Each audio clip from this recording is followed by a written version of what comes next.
ठीक है। कस्टम में हमने क्या बोला था, हम बेसिक ऑफ कस्टम पढ़ रहे। सेक्शन नंबर 1 से लेके हमने कहाँ तक पढ़ा था कल लास्ट क्लास में, 18 तक। सेक्शन नंबर 1 से लेके कहाँ तक पढ़ा था हमने, 18 तक पढ़ लिया था। याद है कुछ सेक्शन नंबर 1 से लेके 18?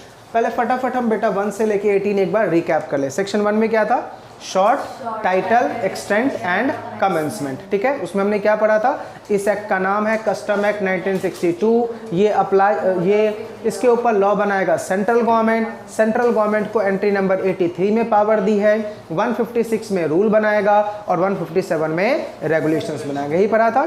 सेक्शन नंबर 2 डेफिनेशन का था, जो हमने देखा नहीं था।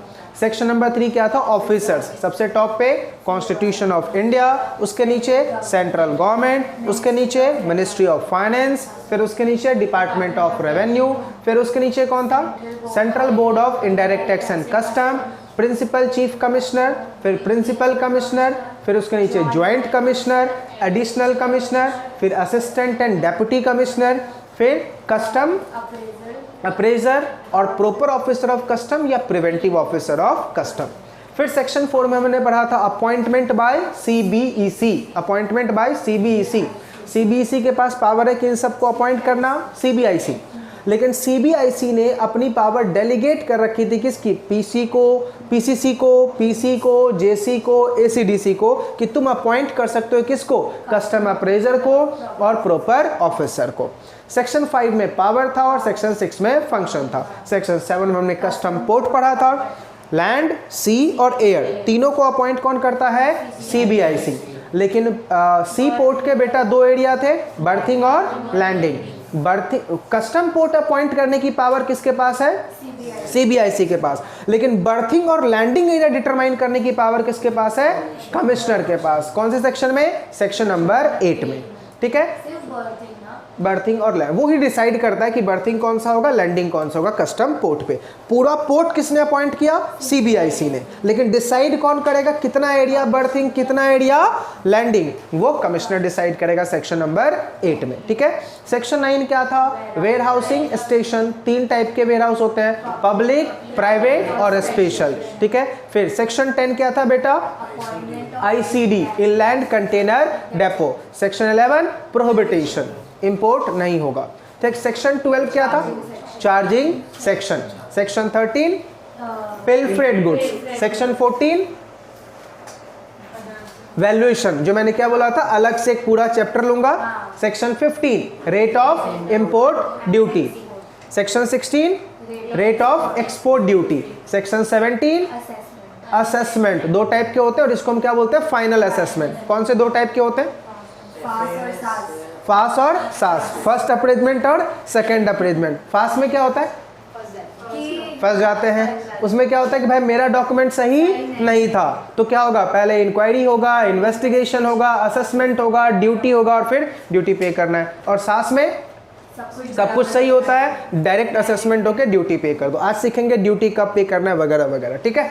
अच्छा, इसके बाद सेक्शन नंबर 18 प्रोविजनल असेसमेंट। कब होता है, जब मुझे करना नहीं आता, मुझे क्लासिफिकेशन नहीं पता, रेट ऑफ ड्यूटी नहीं पता, तो मैं क्या करवाता हूँ, सास। अदरवाइज क्या होगा, सॉरी प्रोविजनल असेसमेंट, करेक्ट है। चलिए, आज बहुत ही इंपॉर्टेंट टॉपिक और बहुत ही इंटरेस्टिंग टॉपिक पढ़ने वाले हैं, क्या, import and export procedure. Section number 29 to 51। फिर आप बोलोगे अमित सर लास्ट क्लास में तो आपने सिर्फ सेक्शन नंबर 18 तक करवाया था, तो 19 से लेके 29 कहाँ गया, वो बाद में पढ़ेंगे।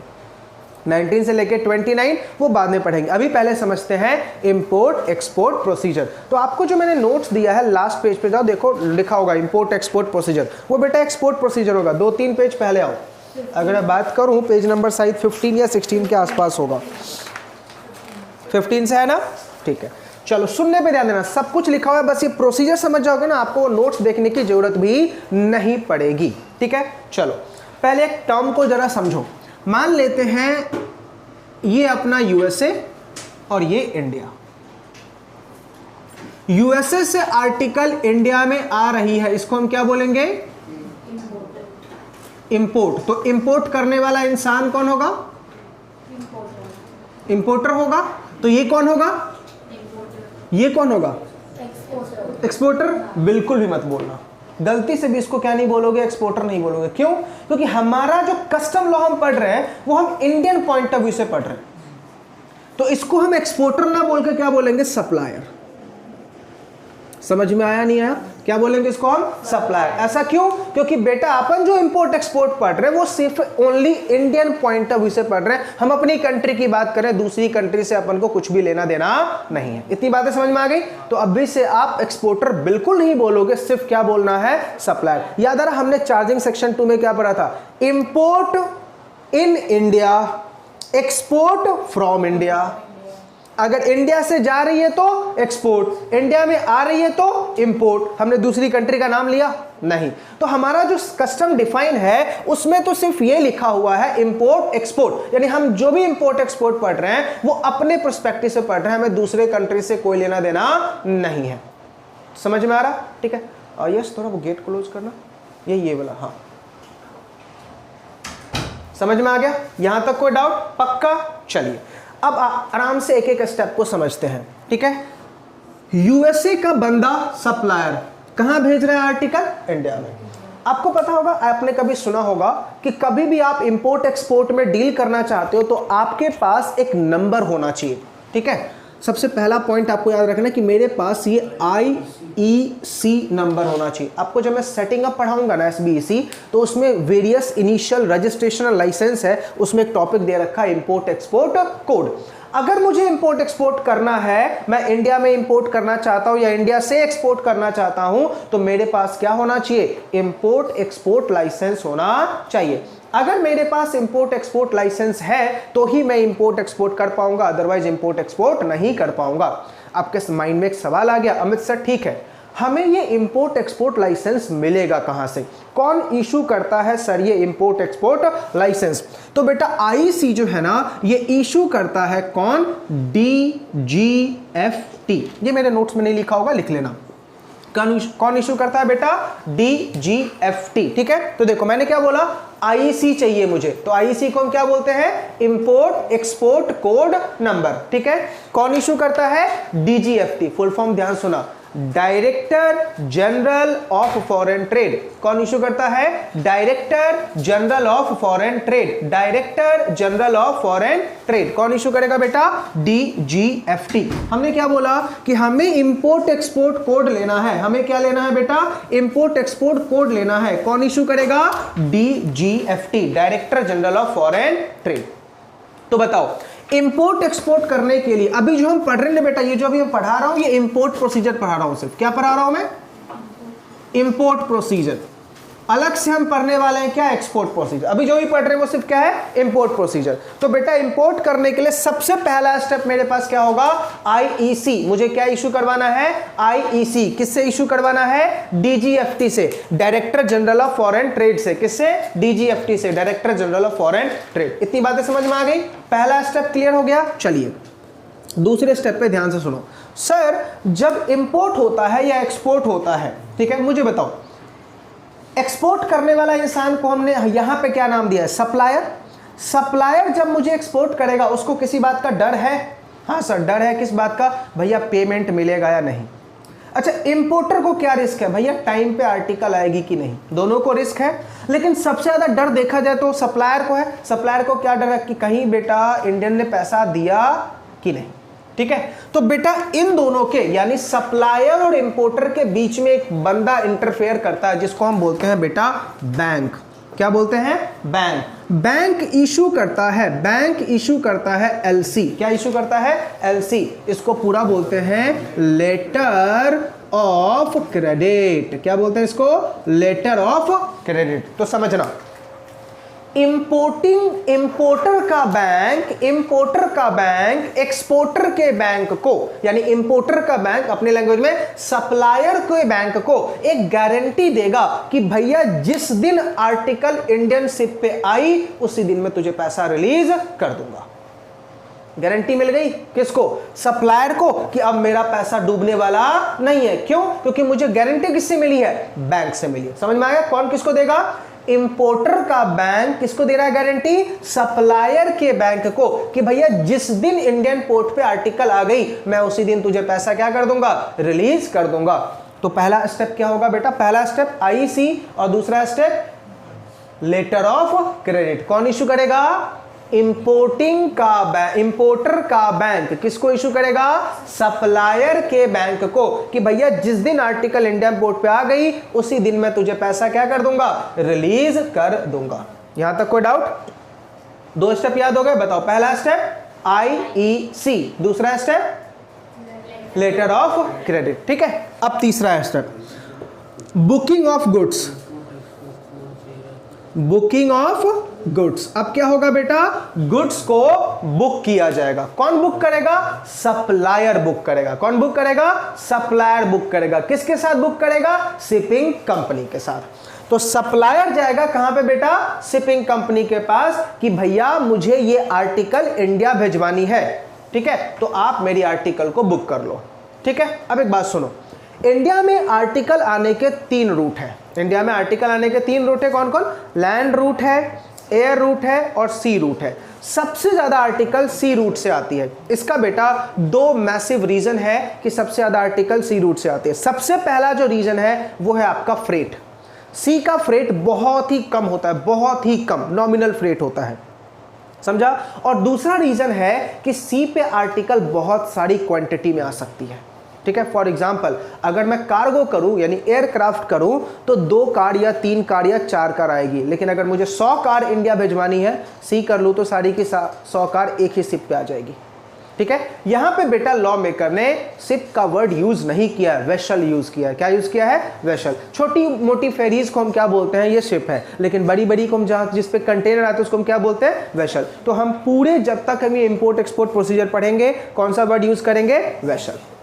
आ रही है बातें समझ में? तो जल्दी से बताओ बेटा, पहला स्टेप क्या था, आईईसी। दूसरा स्टेप क्या है, लेटर ऑफ क्रेडिट। कौन देगा, इंपोर्टर का बैंक। किसको देगा, सप्लायर के बैंक को। क्या बोलेगा कि भैया जिस दिन आर्टिकल इंडियन पोर्ट पे आ गई मैं तुझे पैसा रिलीज कर दूंगा। ठीक है, देन तीसरा स्टेप क्या होगा, सप्लायर जाएगा शिपिंग कंपनी के पास और बोलेगा भाई मुझे आर्टिकल इंडिया भिजवानी है, बुक कर लो मेरी आर्टिकल को। क्या कर लो, बुक कर लो मेरी आर्टिकल को। ठीक है, अच्छा एक बात बता, सप्लायर ने आर्टिकल बुक कर ली, इस बात का सबूत तेरे पास क्या है?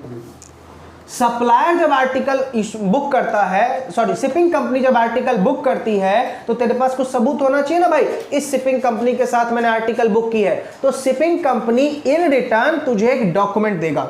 शिपिंग कंपनी इन रिटर्न तुझे क्या देगा, एक डॉक्यूमेंट देगा। उस डॉक्यूमेंट को हम क्या बोलते हैं, बिल ऑफ लैडिंग। क्या बोलते हैं, बिल ऑफ लैडिंग। ध्यान सुनो, ये जो डॉक्यूमेंट मिलता है ना बेटा, इस डॉक्यूमेंट को बोलते हैं डॉक्यूमेंट ऑफ टाइटल। क्या बोलते हैं, document of title.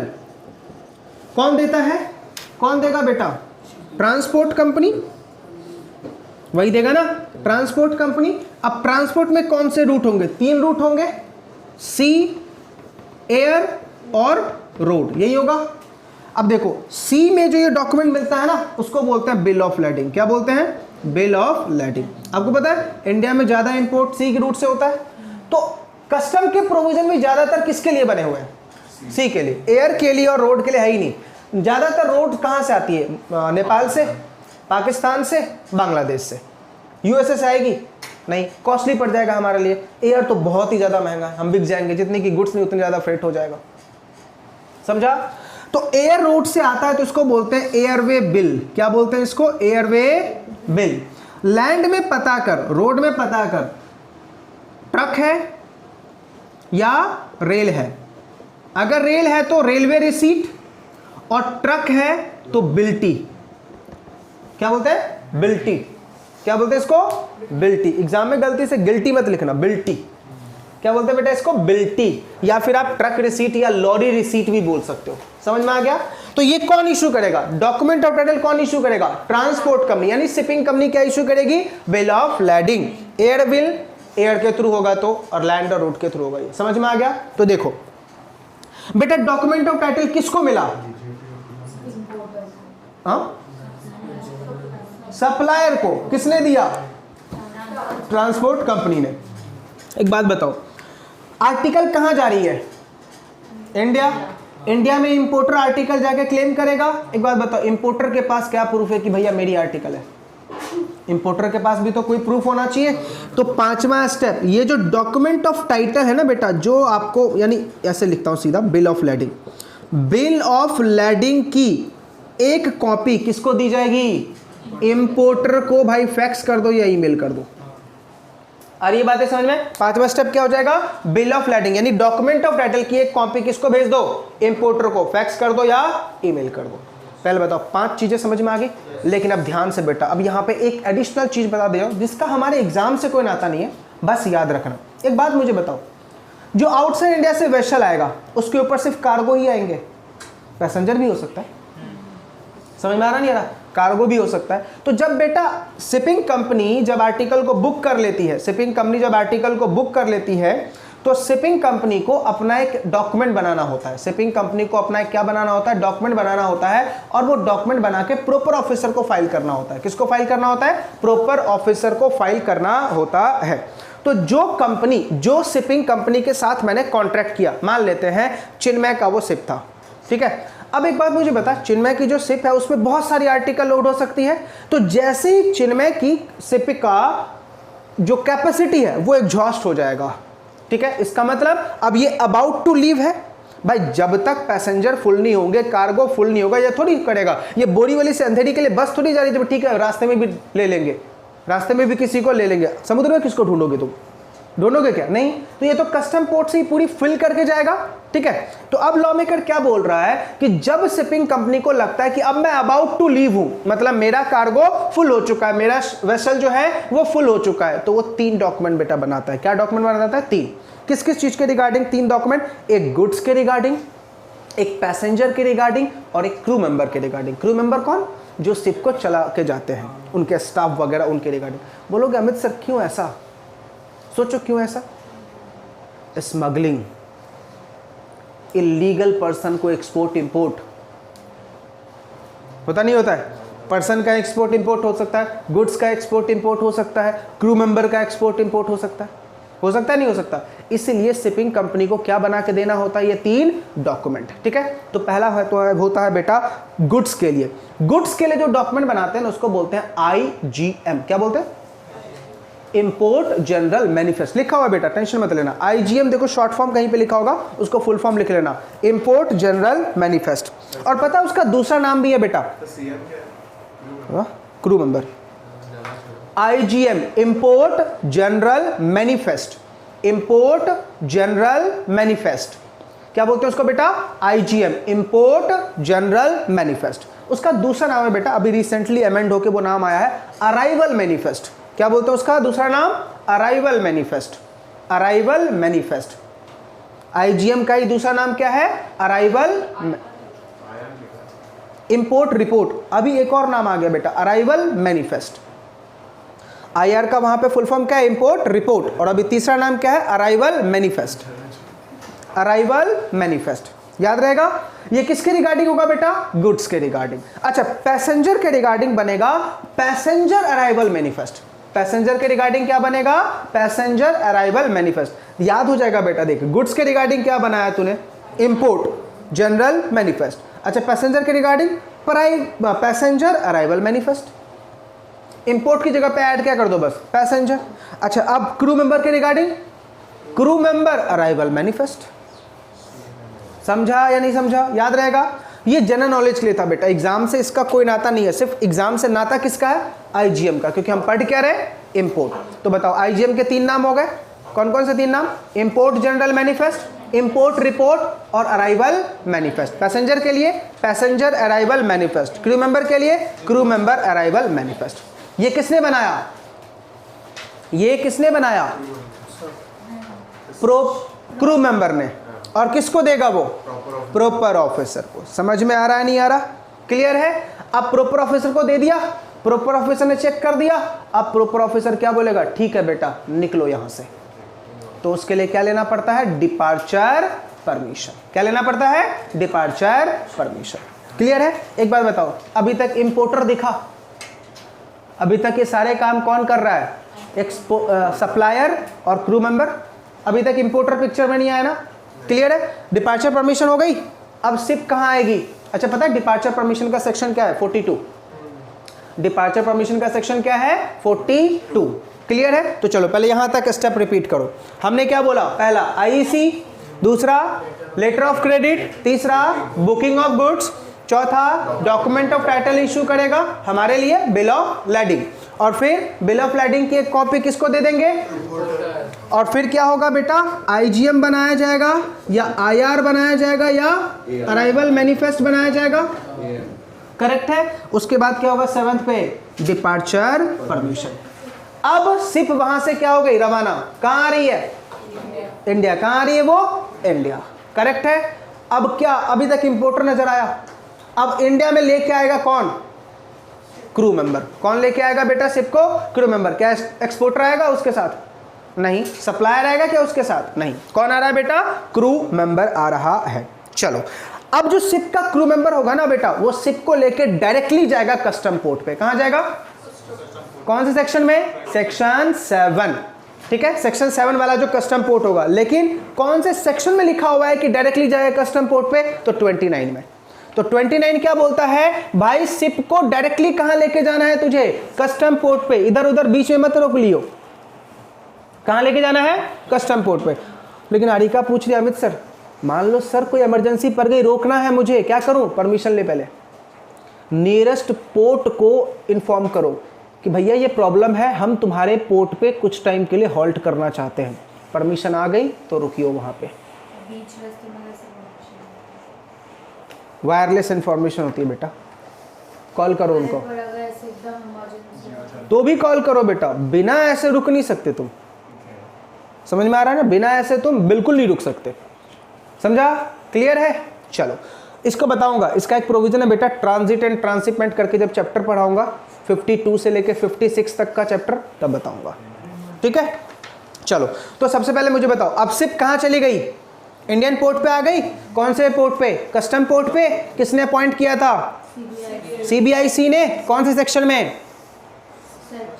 Under section 7। ठीक है? अच्छा, कस्टम पोर्ट के कितने एरिया होते हैं? दो एरिया। कौन कौन से? लैंडिंग और बर्थिंग। ये कौन डिसाइड करता है? कमिश्नर। कौन से सेक्शन में? सेक्शन 8 में। याद रहेगा? पक्का बेटा, इतना बुलवाऊंगा ना याद होगा। आ गई? कहां पे आ गई सिप? आ गई। अब बेटा सिप को लेके आने वाला इंसान कौन?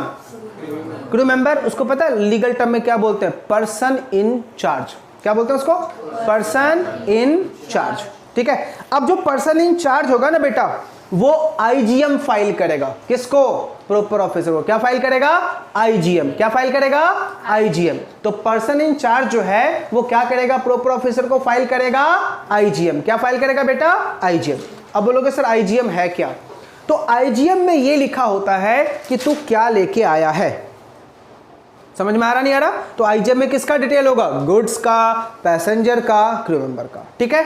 जैसे ही तूने आईजीएम फाइल किया, ठीक है, अब तेरे ऊपर बेटा 2 सेक्शंस अप्लाई हो जाएंगे, 37 और 38। कौन सेक्शन अप्लाई हो जाएंगे? 37 और 38। 37 क्या बोलता है कि जो प्रॉपर ऑफिसर है उस आईजीएम की कॉपी को लेकर शिप के ऊपर जाएगा, वेसल के ऊपर जाएगा, और आईजीएम में तूने जो जो लिखा है सब मैच करेगा। जो भी आर्टिकल आईजीएम से फालतू पाई गई, स्मगलिंग आईजीएम से फालतू पाई गई, क्या मार दूंगा उसको मैं सीधा? स्मगलिंग। ऐसा नहीं होगा, डायरेक्ट ऐसा नहीं होगा। मैं आईजीएम को लेके ऊपर गया। अब एक बात मुझे बता, पर्सन इन चार्ज जो शिप का क्रू मेंबर है बेटा, वो 1 महीने 2 महीने से शिप में ही था। 2 महीने लगेंगे ना यूएसए से यहाँ आने में, शिप में ही था। एक बात मुझे बताओ, क्या वो उपवास पे था? व्रत रख रखा था उसने? खाना पीना नहीं खाएगा, सब कुछ करेगा ना? तो बेटा उसका अपना भी स्टोर होगा, खाने पीने का सामान। शिप वेसल का भी स्टोर होगा, टूल्स होंगे, रॉ मटेरियल होंगे, उनका फ्यूल होगा। बोला सब दिखाओ, एक एक बात, यहां तक एक सुई है वो भी दिखाओ, अपना क्लॉथ सब दिखाओ, एक एक डिटेल चाहिए मुझे। ठीक है? अब डिटेल को लेकर कहां जाएगा वो? 37 लगाएगा, ऊपर गया, चढ़ा शिप के वेसल के ऊपर और चेक कर रहा है। अब जो भी आर्टिकल एक्स्ट्रा पाई गई, अब पता क्या करेगा? पूछताछ। क्या करेगा? सेक्शन 38 में क्वेश्चन आंसरिंग होगा। किससे? पर्सन इन चार्ज से। भैया ये आर्टिकल कहां से एक्स्ट्रा आई, तेरे आईजीएम में क्यों नहीं है? अब अगर पर्सन इन चार्ज उसका सही सही आंसर दे देता है तो बहुत अच्छी बात है। यानी 37 और 38 तुम्हारा खत्म, सब कुछ अच्छा रहा तो बेटा आपको परमिशन मिल जाएगा एंट्री इनवर्ड का। किसका परमिशन मिलेगा? Entry inward. इसका मतलब ये होता है now you can unload the goods. कहाँ पे? लैंडिंग एरिया पे। इसका मतलब ये सारे कांड कांडी कहाँ हो रहे थे? बर्थिंग एरिया पे। जब वहां पे सब कुछ हो गया तो कहाँ आ गए हम? लैंडिंग एरिया पे। आजा बेटा, अब बातें समझ में आ रही है? पक्का क्लियर हो रहा? तो देखो हमने क्या बोला, जैसे ही इंडियन पोर्ट पे शिप पहुंचेगा पर्सन इन चार्ज क्या फाइल करेगा? IGM। दूसरा नाम इंपोर्ट रिपोर्ट, तीसरा नाम अराइवल मैनिफेस्ट। फाइल कर दिया। किसको फाइल करेगा? प्रॉपर ऑफिसर को। किसको फाइल करेगा? Proper officer. प्रॉपर ऑफिसर को जैसे ही फाइल किया, प्रॉपर ऑफिसर कौन से 2 सेक्शन लगा देगा? 37 एंड 38। 37 एंड 38। 37 में सिर्फ वेसल के ऊपर जाएगा आईजीएम की कॉपी को लेके, और 38 में काउंटर क्वेश्चन करेगा। अगर तू जवाब नहीं दे पाया तो क्या मान लेगा वो? स्मगलिंग। क्या मान लेगा वो? स्मगलिंग आर्टिकल लेके जाएगा। ठीक है, सब कुछ सही रहा तो क्या मिल जाएगा? Entry inward. इसका मतलब क्या है? जा बेटा लैंडिंग एरिया पर उस आर्टिकल को क्या कर? अनलोड करो। करेक्ट है? चलो अब बेटा आर्टिकल अनलोड हो गई, इंपोर्टर खड़ा है वहां पे क्या? अभी तक इंपोर्टर पिक्चर में आया? आर्टिकल अनलोड होके कहां पर ही रहेगी? कस्टम पोर्ट पे। कहां पर ही रहेगी? कस्टम पोर्ट पे। किसकी कस्टडी में?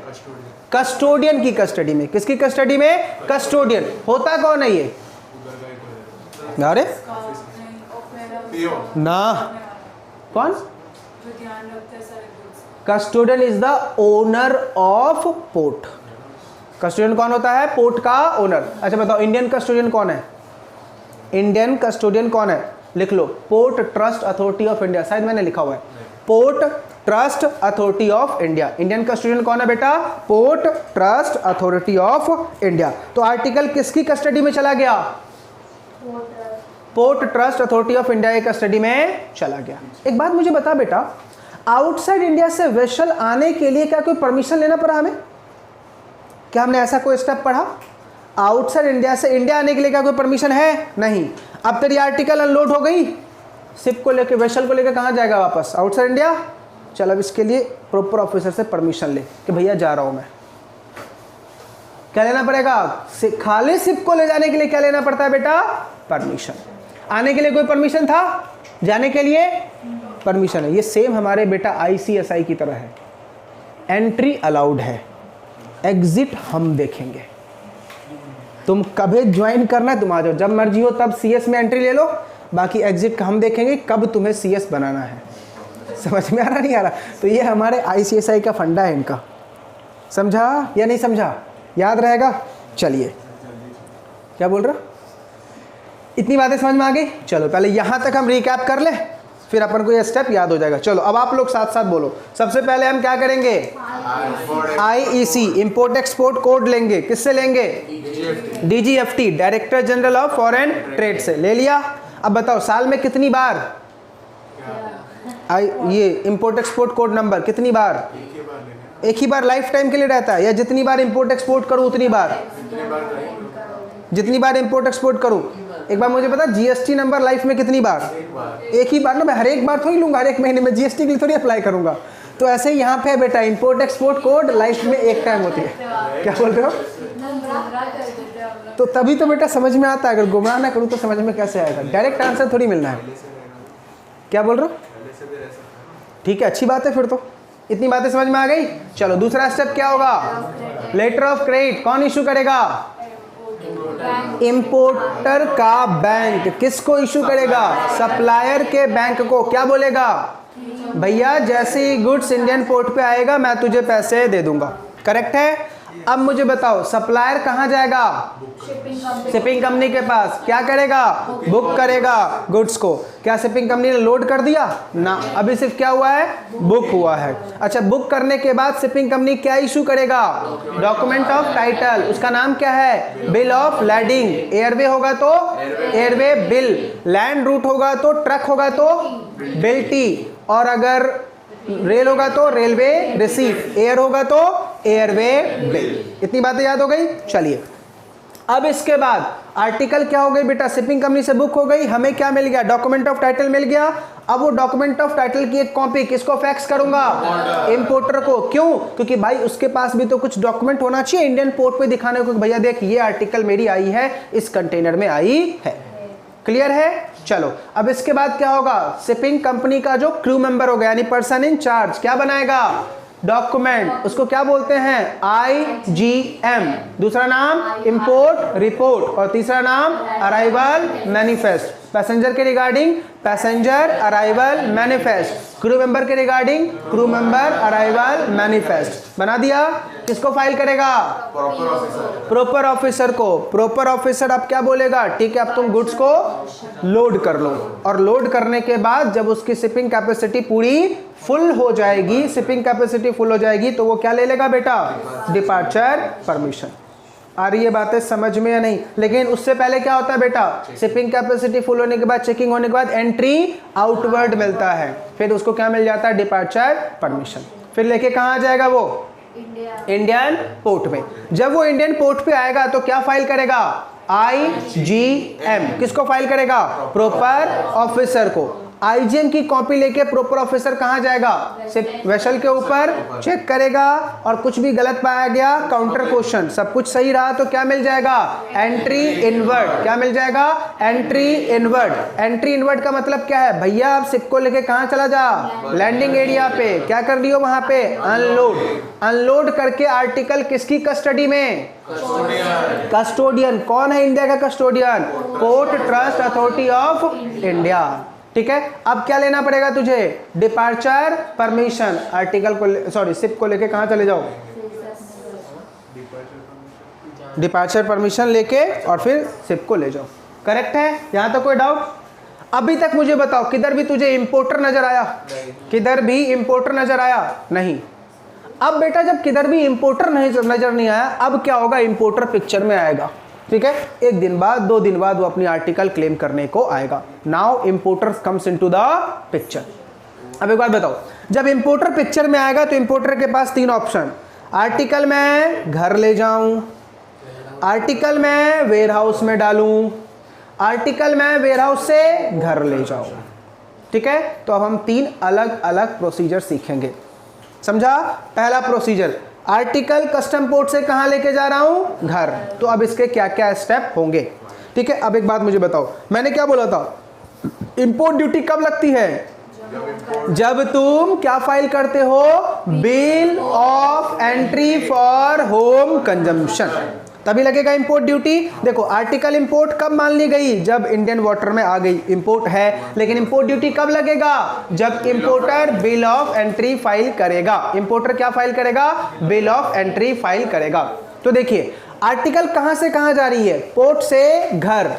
याद है मैंने कल बताया था 3 कलर की बिल ऑफ एंट्री होती है, व्हाइट, येलो, ग्रीन होती है ना। लेकिन ध्यान से बेटा, आज के दिन ये जो बिल ऑफ एंट्री फाइल होती है ऑनलाइन होती है, तो जब ऑनलाइन फाइल करोगे तो व्हाइट, येलो, ग्रीन नहीं दिखेगा, वो तो ब्लैक एंड व्हाइट ही दिखेगा।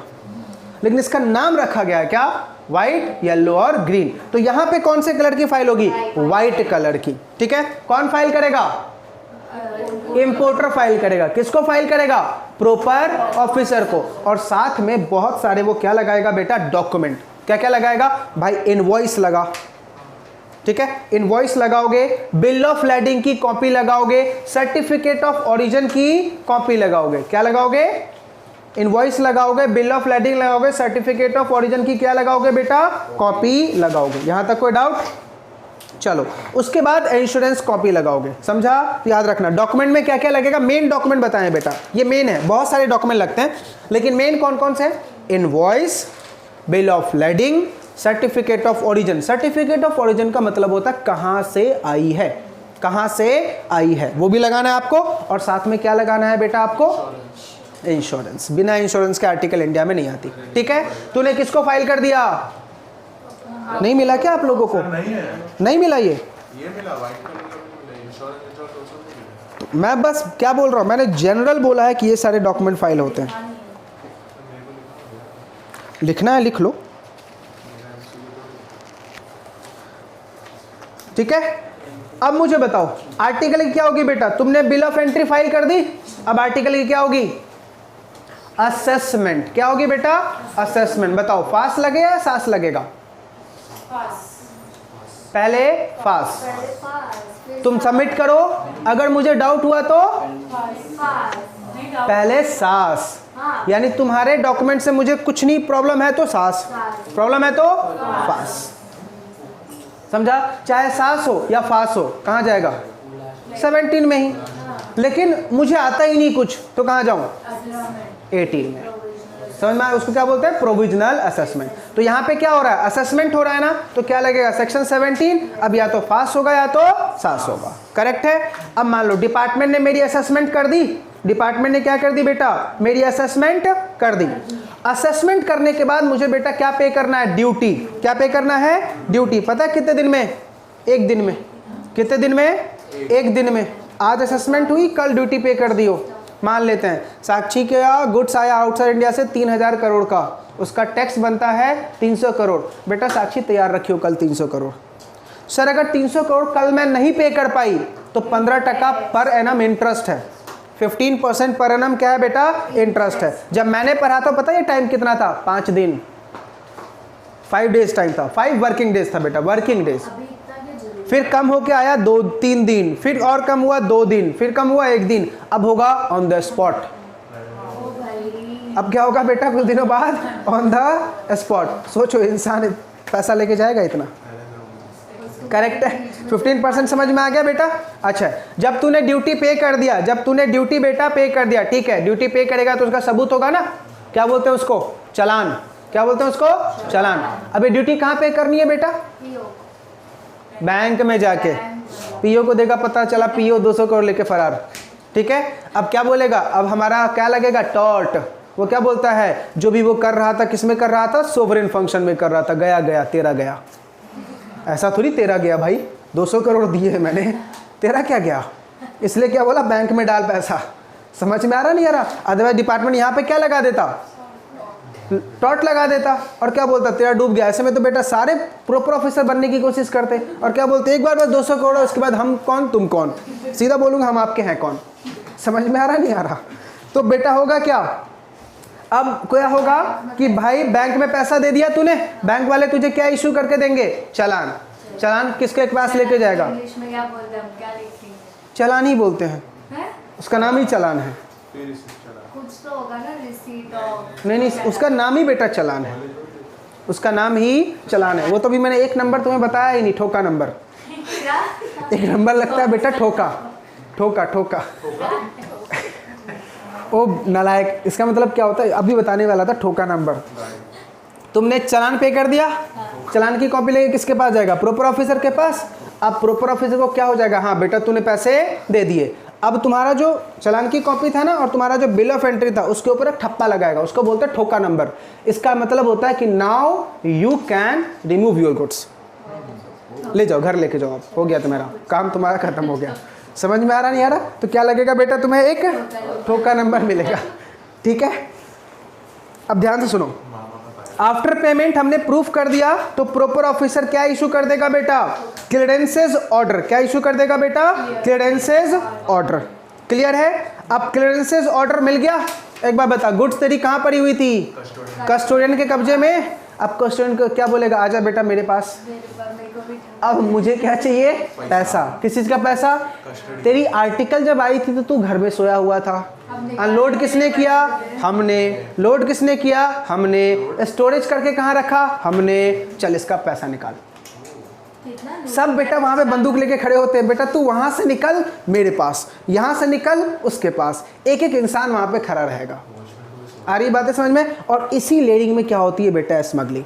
इसी लेयरिंग में क्या होती है? स्मगलिंग। तो ज़्यादातर अगर मैं बताऊँ, स्मगलिंग ज़्यादातर जो होती है इसमें हमारे इन्वॉल्वमेंट होता है हमारे डिपार्टमेंट्स का, हमारे डिपार्टमेंट्स का। इसको पूरा समझना है तो एक मूवी है बेटा बदमाश कंपनी, देख लेना, बदमाश कंपनी। अब बदमाश कंपनी का बेटा बहुत अच्छा ट्रिक बताता हूँ।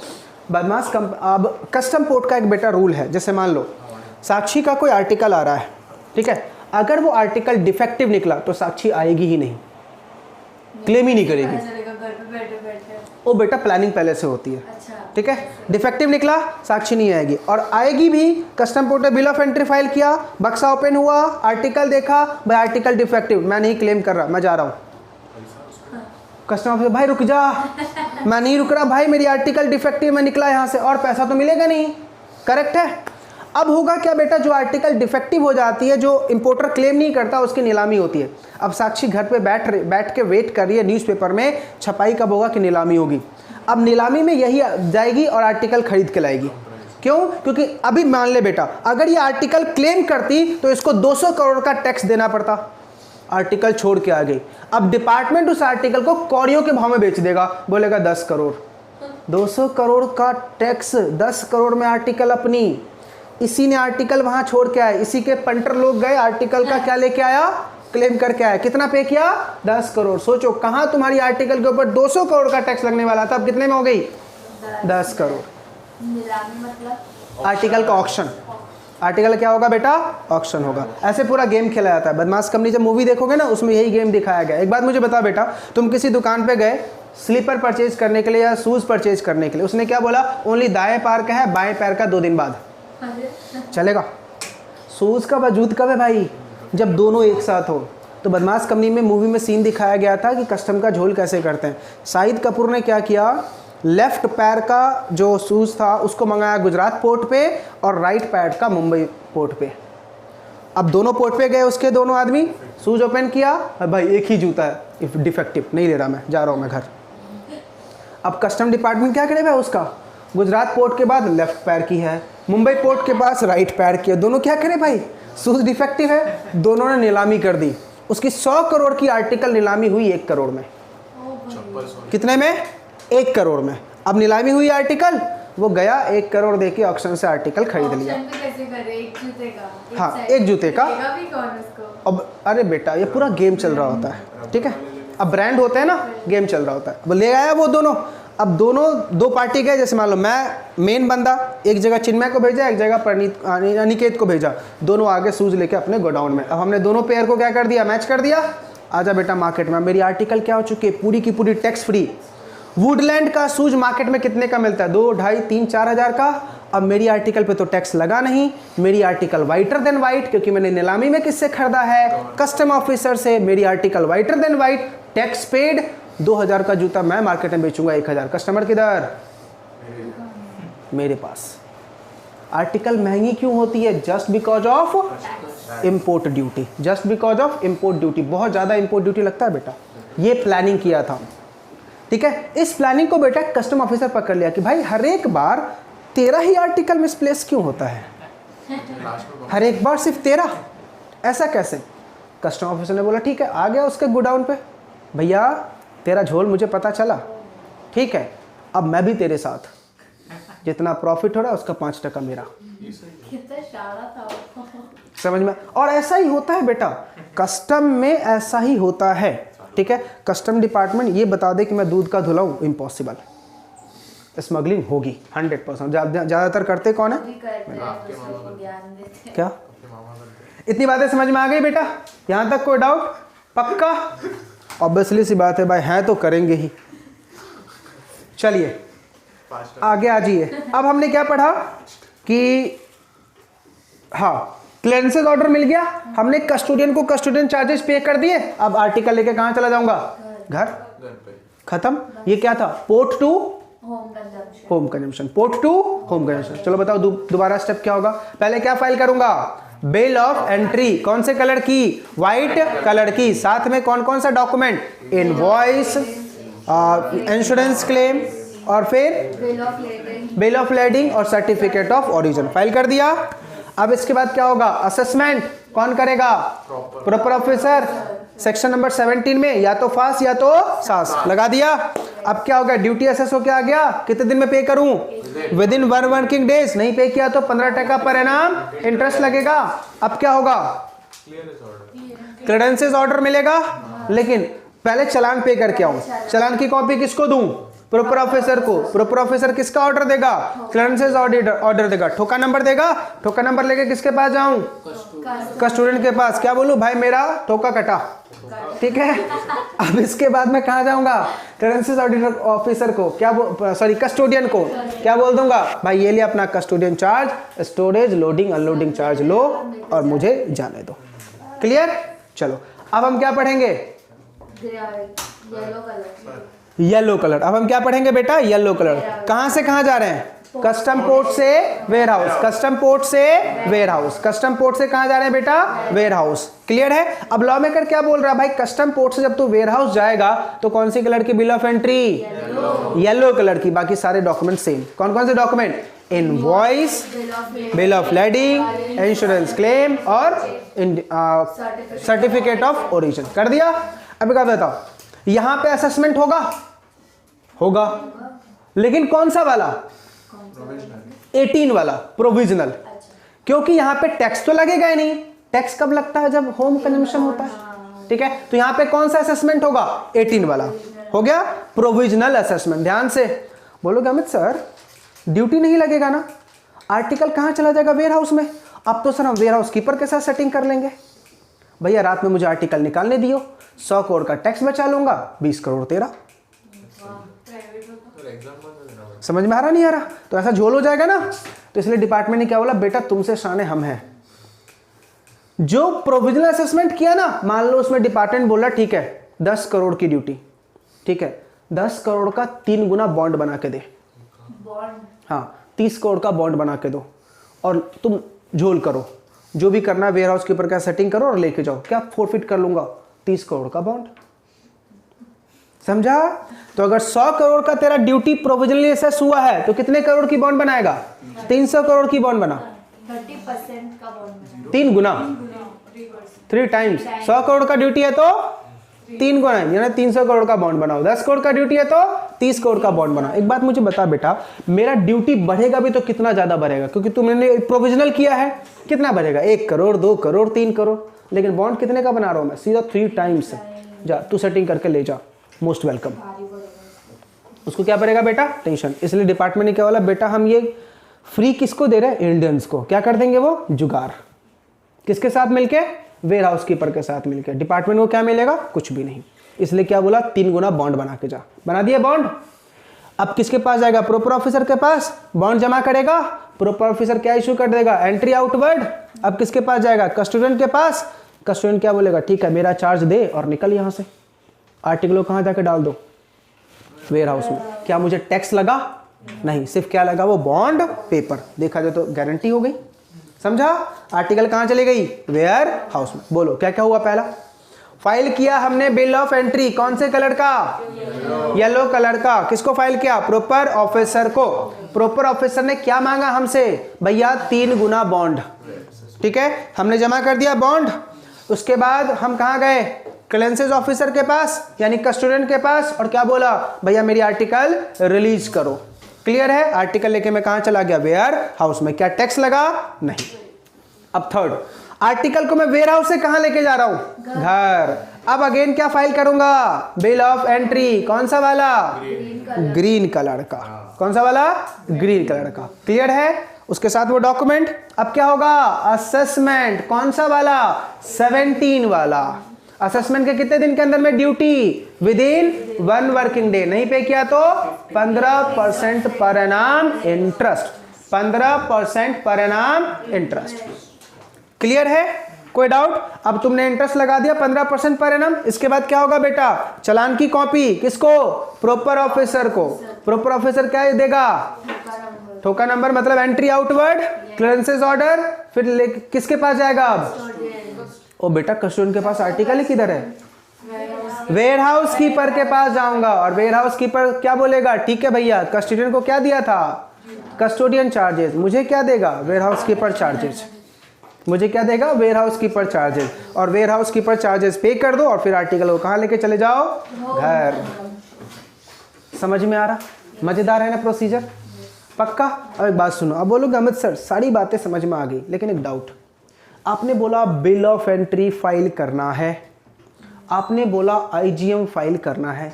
सर इसका टाइम लिमिट क्या है, क्योंकि पिछले 2 अटेम्प्ट से देख रहा हूं नलायक आपको आईजीएम फाइल करने का टाइम पूछ रहे हैं। और नहीं फाइल किया तो पेनल्टी कितनी है वो पूछ रहे हैं। अब ये मैं लिखवा देता हूँ, समझा? चलिए क्वेश्चन के फॉर्म में लिख लीजिए बेटा। क्या लिखना है क्वेश्चन के फॉर्म में? लिखिए time period for filing the IGM. वैसे time period for filing the IGM जगह नहीं है? अरे ये जो छोटा छोटा स्पेस बचा है ना, इधर ही हो जाएगा। किधर है? उधर नहीं, उधर नहीं, जहाँ पे है ना इंपोर्ट प्रोसीजर वहीं पे लिखो। क्या है ये? अच्छा रखो अभी, 1 मिनट अभी रखो ना। Time period for filing the IgM, ठीक है, बहुत ही सिंपल है बेटा। वैसे अगर चाहो तो इसको याद भी रख सकते हैं बिना लिखे हुए। देखो सी रूट और एयर रूट में हमेशा पहले फाइल करते हैं, अराइवल से पहले। सी और एयर रूट में अराइवल से पहले, सी और एयर रूट में अराइवल से पहले, सी और एयर रूट में अराइवल से पहले। टाइम पीरियड क्या है बेटा फाइलिंग ऑफ आईजीएम का? सी और एयर रूट में अराइवल से पहले, ठीक है। अच्छा लैंड रूट में अराइवल के विद इन 12 आवर्स, अराइवल के विद इन 12 आवर्स, अराइवल के विद इन 12 आवर्स, अराइवल के विद इन 12 आवर्स, खत्म। अराइवल के विद इन 12 आवर्स। देखो सी रूट में अराइवल से पहले तो याद रखना इलेक्ट्रॉनिकली कर पाओगे ना, फिजिकल तो हो नहीं पाएगा। और लैंड रूट में अराइवल के विद इन 12 आवर्स तो वहां पे फिजिकल और इलेक्ट्रॉनिक दोनों पॉसिबल है, याद रहेगा। अच्छा सर नहीं किया तो क्या होगा? 50,000 की पेनल्टी। नहीं किया तो पेनल्टी कितनी है बेटा? मैक्सिमम 50,000। नहीं किया तो पेनल्टी कितनी है? मैक्सिमम 50,000। मैक्सिमम पेनल्टी कितनी है बेटा? 50,000। समझ में आया या नहीं आया? पक्का? कोई डाउट? तो बताओ सी और एयर रूट में कब? अराइवल के पहले। मोड क्या रहेगा? इलेक्ट्रॉनिकली। और लैंड रूट में कब? अराइवल के विद इन 12 आवर्स। मोड क्या रहेगा? फिजिकल और इलेक्ट्रॉनिक दोनों कैसे भी कर सकते हैं। ये क्या था बेटा? आईजीएम या अराइवल रिपोर्ट फाइल करने का टाइम, ठीक है। आईजीएम फाइल करने का टाइम, आईजीएम फाइल करने का टाइम, ठीक है। अब क्या सीख रहे हैं बेटा? Time period of filing the bill of entry. पढ़ा ना हमने 3 कलर की बिल ऑफ एंट्री होती है, कौन कौन सी? येलो, ग्रीन और व्हाइट, ठीक है। तो अब हम लिख रहे हैं time period for filing the bill of entry. ये भी 1 लाइन का है बेटा।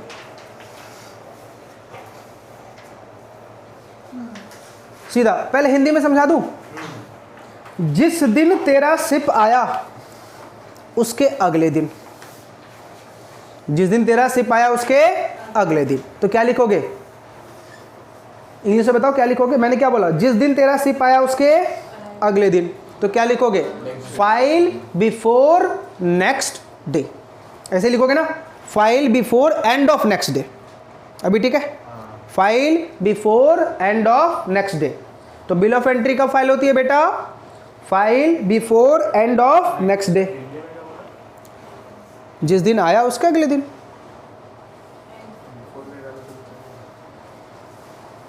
नहीं बोला सही?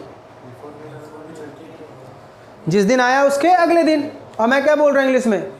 Before end of next day, next day. अरे तो मतलब अगले दिन खत्म होने से पहले पहले फाइल करना है, 12 बजे रात से पहले पहले। वो बातें समझ में आ रही? और अगर मैं इससे और सिंपल बोलूं, विद इन 48 आवर्स बोल दूं तो क्या कुछ गुनाह किया क्या? विद इन 48 आवर्स बोल दूं तो कुछ गुनाह किया क्या? Simple term, with in 48 hours. समझ में आ रहा है? बस हो गया ना भाई। वो क्या बोल रहा है? अगले दिन खत्म होने से पहले पहले, ठीक है। हमारे लॉ मेकर जो ना थोड़े लोचे वाले वर्ड ज़्यादा लिखते हैं। लोचे फुल इंसान। वो बातें समझ में आ रही? सर नहीं फाइल किया तो पेनल्टी, ध्यान से सुनना। पेनल्टी बहुत सिंपल है बेटा। पहले 3 दिन तक, पहले 3 दिन तक 5,000 पर डे पेनल्टी। पहले 3 दिन तक 5,000 पर डे और चौथे दिन से 10,000 पर डे। पहले 3 दिन तक 5,000 पर डे और चौथे दिन से 10,000 पर डे, चौथे दिन से 10,000 पर डे। ठीक है, पहले 3 दिन तक 5,000 पर डे और चौथे दिन से 10,000 पर डे। लेकिन सर मैक्सिमम कितना, मैक्सिमम कितना? तो क्या बोला, अगर तेरी गुड्स ड्यूटेबल है, अगर तेरी गुड्स ड्यूटेबल है तो मैक्सिमम ड्यूटी अमाउंट तक। अगर तेरी गुड्स क्या है बेटा, ड्यूटेबल है तो मैक्सिमम ड्यूटी अमाउंट तक। मतलब जो आर्टिकल इंडिया में आई है ना वो तेरी ड्यूटेबल है, मतलब उस पर हम टैक्स लेने वाले हैं, तो मैक्सिमम ड्यूटी अमाउंट तक। क्या बोला मैंने, पहले 3 दिन तक 5,000 पर डे और चौथे दिन से 10,000 पर डे। लेकिन मैक्सिमम कितना, अप टू ड्यूटी अमाउंट। ऐसा कब होगा, जब तेरा गुड्स क्या है, ड्यूटेबल है। और अगर एग्जम्प्टेड है तो मैक्सिमम 50,000। एग्जम्प्टेड है तो मैक्सिमम 50,000। ड्यूटेबल है तो मैक्सिमम ड्यूटी अमाउंट तक, ड्यूटेबल है तो मैक्सिमम ड्यूटी अमाउंट तक, और एग्जम्प्टेड है तो मैक्सिमम 50,000। एग्जम्प्टेड है तो मैक्सिमम 50,000। एक गेम खेले तो आपको शायद समझ में आ जाए। एक गेम खेले, क्या बोल रहे हो, यहाँ पे आके क्लियर? चलो बताओ, पहले रिपीट करो। फाइन क्या बोला मैंने, अगर ड्यूटेबल है तो हमने क्या बोला, पहले 3 दिन तक 5,000 पर डे, आगे के चौथे दिन से 10,000 पर डे, मैक्सिमम कितना, ड्यूटी अमाउंट।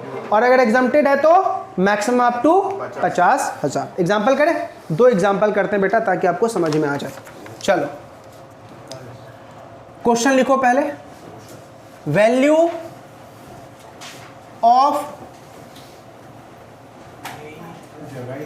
Imported goods. अरे कोई एक पेज में लिख लो और उसको अटैच कर देना इसमें। 1 लाख किसी पेज में लिख लो, अटैच कर देना। वैसे मैं करवाता नहीं लेकिन आपको समझाने के लिए करवा देता हूं। ड्यूटी, लाइबिलिटी 30,000, ठीक है। Delay in filing of bill of entry. अब मैं आपको डिफरेंट क्वेश्चंस दे रहा हूं। वैल्यू कितनी है बेटा, 1 लाख। ड्यूटी लाइबिलिटी कितनी है, 30,000। और date of filing the bill of entry, ठीक है। अलग अलग हम केस डिस्कस करते हैं। पॉइंट नंबर ए, 2 डेज का डिफॉल्ट है बेटा, बताओ क्या होगा। सर 2 दिन का है ना, तो 5,000 इंटू 2 इक्वल टू 10,000 और ड्यूटी लाइबिलिटी वही था ना, टैक्सेबल गुड्स है ना, तो ड्यूटी लाइबिलिटी यानी 30,000, विच एवर इज लेस,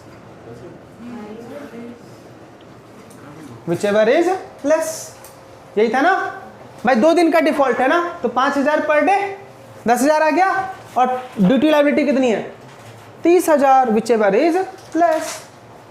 समझा? अच्छा चलो, 4 दिन का होगा तो बताओ क्या होगा।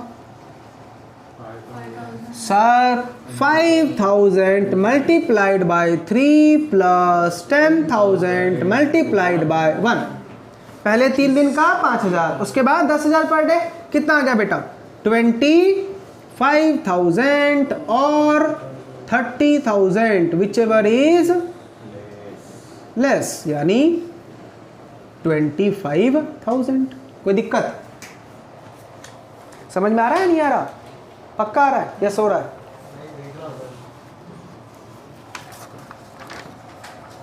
चलो अब अनिकेत बताओ, 7 डेज है, क्या करूं?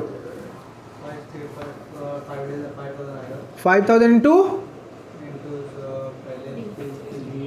3 प्लस इंटू 4 कितना आ जाएगा, 55 और 30, विच एवर इज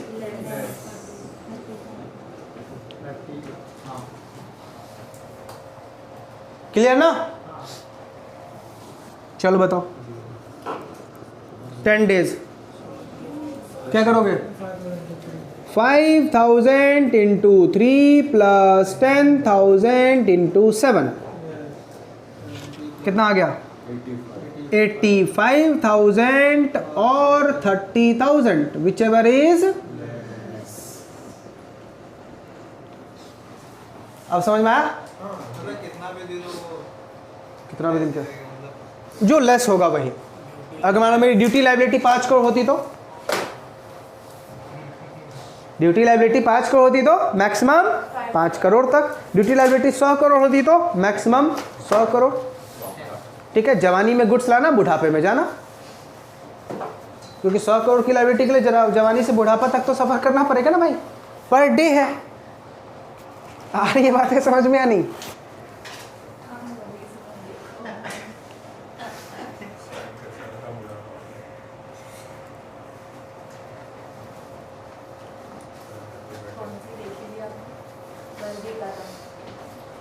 बातें समझ में आ रही है नहीं आ रही? याद हो गया? चलो अब एक एग्जाम्प्टेड वाला क्वेश्चन करवा दूं या समझ में आ गया? ये तो ड्यूटेबल था, अब एग्जाम्प्टेड वाला करवाऊं या समझ में आ गया? चलो इसी को खेल लेते हैं। ड्यूटी लाइबिलिटी नील, ड्यूटी लाइबिलिटी यहाँ पे क्या बोला हमने? नील। तो बेटा 30 की जगह मैक्सिमम क्या लिखूंगा? 50 50 50। हो गया। समझ में आ रहा? पक्का? इतना सा लिखना ना। बेटा मैं लिखवाता भी नहीं, वो जस्ट समझाने के लिए।